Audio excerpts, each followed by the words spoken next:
በሰው ቅርጽ የተሰራው ኩኪስ።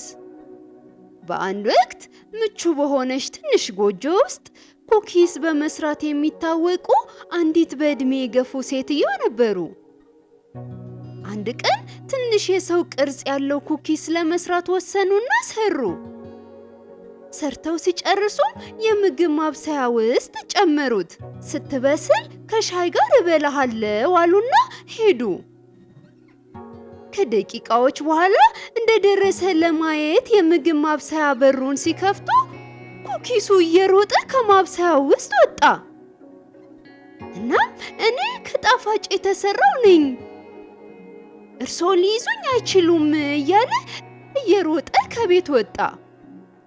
ትልቅዬ ላም አየችውና ቁም፣ እኔ ልበላ እፈልጋለሁ አለችው።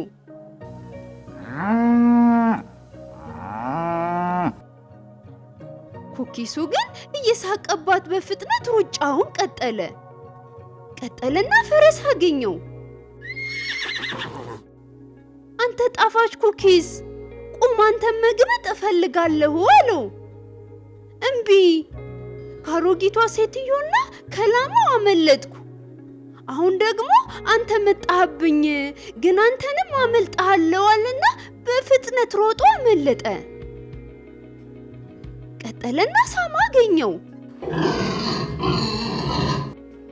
አንተ ቁም፣ ጣፋጭ ትመስላለህ አለው። ኩኪሱም ካንተ ከተራበ አሳማ ማምለጥ እችላለሁ አለና ሮጦ አመለጠ አሳማውንም። ወንዝ ዳርም ደረሰ። ነገር ግን ዋኝቶ መሻገር አይችልም። ድንገት ብልጥ አዞ አገኘውና ወንዙን ለመሻገር እንድረዳ ትፈልጋለህ አለው። ኩኪሱም አዎን አለ። እሺ ጭራዬን ይዘህ ተከተለኝ አለው። አዞ ደግ የሆነለት መሰለውና አመነው። አዞም ይዞት ወደ ወንዙ ገባና አሁን ጀርባዬ ላይ ከፍ በል አለው። ኩኪሱም ያለውን አደረገ። በውሃ ውስጥ እየተሻገሩ ሳሉ አዞ ውሃ ውስጥ እንዳትሰምጥ አሁንም አፍንጫዬ ላይ ተቀመጥ፣ ያለበለዚያ ውሃ ውስጥ ትሰምጣለህ አለው።